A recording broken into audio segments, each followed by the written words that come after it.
Oi, eu sou Marina Oliveira e esse é o Cinematicamente Falando. E hoje eu estou aqui para falar da série Assassinato na Casa Branca da Netflix. Uma série de investigação que eu gostei bastante de assistir. Mas antes de me aprofundar na série, já deixa seu like, se inscreve no canal, ativa o sininho, me segue nas outras redes sociais, assiste esse vídeo até o final. E é isso, vamos pra série. A série começa nos mostrando que na Casa Branca um corpo foi encontrado. O corpo do mordomo-chefe A.B. Winter, que até então era suspeito de tirar sua própria vida, já que ele foi encontrado no salão de jogos com os pulsos cortados e com uma carta de suicídio no seu bolso. Mas é depois que a detetive Cordelia Cupp chega que toda essa retórica muda. Ela, que é considerada melhor em seu trabalho, acredita que A.B. não tirou a sua própria vida. Primeiro, que a legista falou que os pulsos dele foram cortados depois que ele já estava morto. Segundo, que não havia nenhum objeto que teria sido utilizado para cortar os pulsos dele. Ou seja, alguém mexeu na cena do crime. Fora isso, foi encontrado veneno na boca dele, mas a provável causa da morte foi uma pancada com um objeto pesado em sua cabeça. Bem, com essas análises já fica claro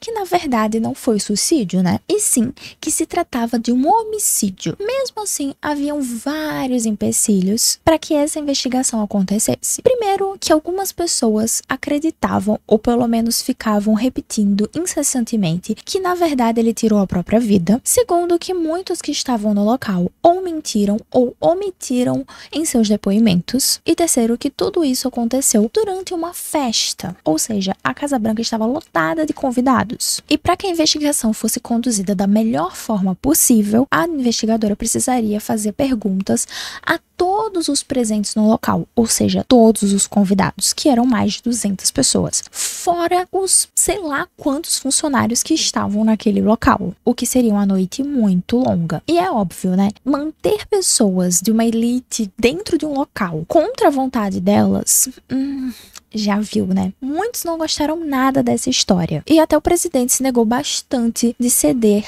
a isso. Mas nunca subestimem o poder de persuasão da Cordelia Cupp. Enfim, depois de vários depoimentos e de várias suspeitas do que poderia ter acontecido, o caso ainda assim foi dado como suicídio. Mas isso foi porque havia muita pressão para que a investigação acabasse o quanto antes e para que as pessoas que estavam ali fossem liberadas o quanto antes também. Então, mesmo com a Cordelia acreditando veementemente que isso se tratava de um homicídio, um dos investigadores que estava com ela disse que acreditava ainda ser um suicídio. E graças à fala dele, os grandes líderes dali resolvem colocar a fala dele como a verdade absoluta. Fora que se a Cordelia continuasse com essa investigação, quem poderia sofrer as consequências era o seu chefe, que poderia ser exonerado do cargo. Então, para protegê-lo, ela resolve dar o braço a torcer e sair da investigação. Meses depois, em uma audiência, para confirmar com todas as testemunhas se de fato o que aconteceu era realmente um suicídio. No entanto, durante a audiência, Cordelia, que estava no meio do mato, olhando pássaros, o seu hobby favorito, e a segunda coisa que ela mais ama fazer, depois de investigar, nós vemos que durante a audiência, uma nova testemunha aparece. O homem, que descobrimos mais à frente, tem entrado de penetra na festa e que viu um homem grande e forte carregar o corpo pela sala oval amarela. Foi com essa nova pista que ficou óbvio para todos da audiência e para toda a população em geral a possibilidade daquilo realmente ser um homicídio. Então,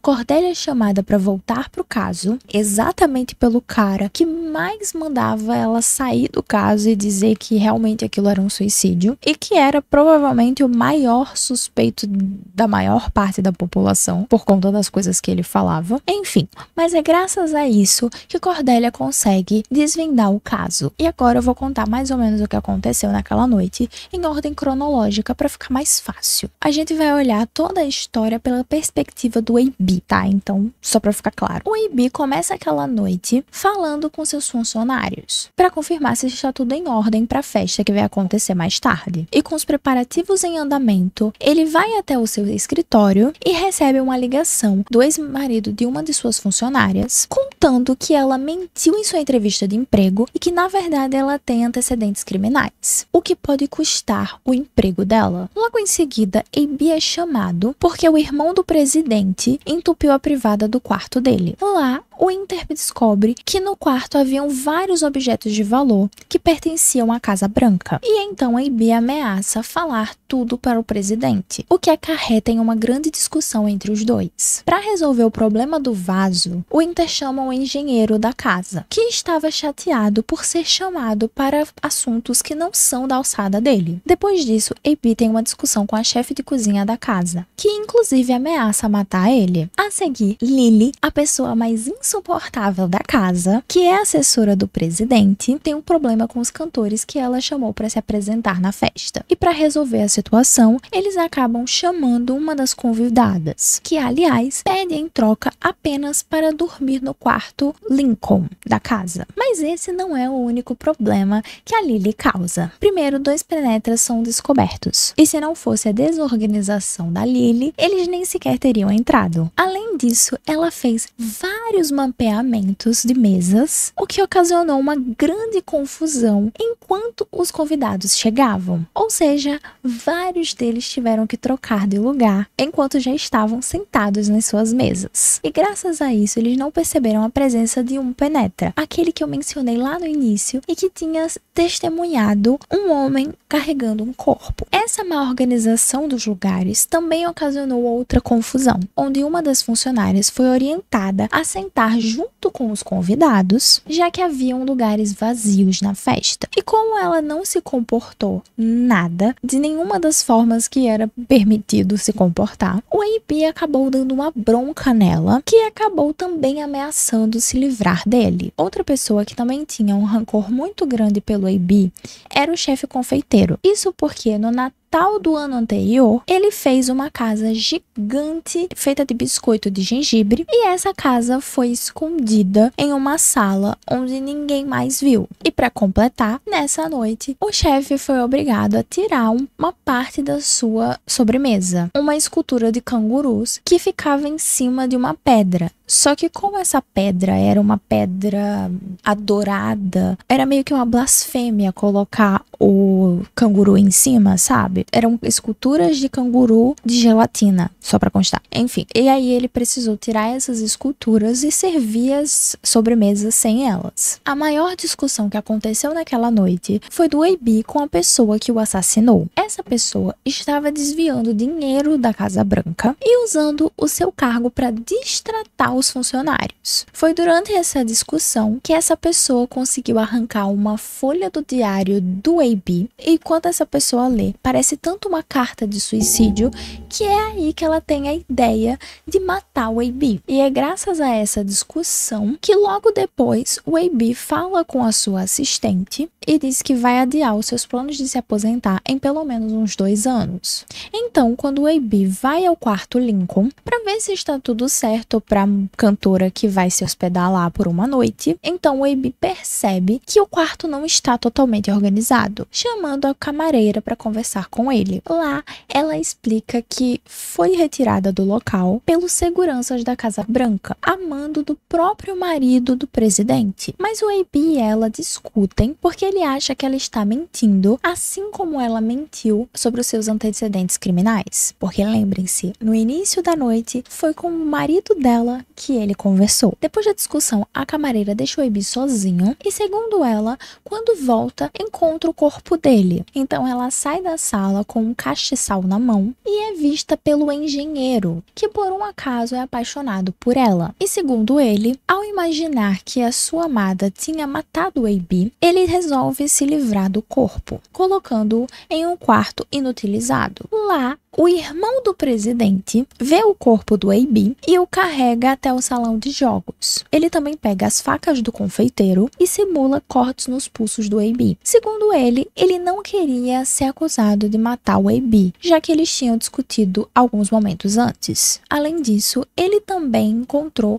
a carta que estava no bolso do A.B. e por isso, segundo ele já imaginava que o A.B. tivesse tirado a sua própria vida, o que não faz sentido nenhum, mas é isso. isso. Ah, e pra disfarçar que ele tinha tirado o AB de uma sala para outra, ele pinta as manchas de sangue da sala em que ele encontrou o corpo do AB. Quando a investigação começa, o engenheiro fala pra camareira que resolveu a situação, fazendo ela acreditar que ele quem matou o AB, sendo que na verdade ele acreditava que ela quem tinha tirado a vida dele. E por isso, ele tirou o AB do quarto oval amarelo e o carregou até o andar de cima, o colocando dentro de um quarto que não era utilizado. O confeiteiro vê o corpo do AB e percebe que sua faca está ao lado dele. Então, resolve pegá-la e levá-la até o incinerador. O problema é que o incinerador não estava funcionando há meses. Então a faca foi encontrada pela Cordélia. Depois que o caso foi considerado um suicídio, o assassino resolveu fechar a porta que dava acesso do salão oval amarelo para outro cômodo da casa. Que foda! Isso porque a arma do crime estava entre essas duas salas. A arma do crime era um relógio antigo, super pesado, com que o assassino bateu na cabeça do AB. E o assassino era nada mais, nada menos que Lily, que inclusive eu fiquei muito feliz de saber que é ela, porque eu fiquei muito feliz que ela foi presa, tá? Essa é a verdade. Pra ser sincero, eu fiquei muito triste porque o AB morreu e ele parecia ser um cara super legal. Sim, mas eu fiquei muito feliz que a Lily que era assassina porque eu tava muito revoltada com ela já, sabe? Então eu queria realmente que ela fosse assassina. Mas basicamente, vamos contar agora também a história dela, né? Ela e o AB tiveram aquela discussão no escritório dele. Você acha que eu vou matar ele só porque ele ia expor meu comportamento de merda? É sério isso? Eu não ligo.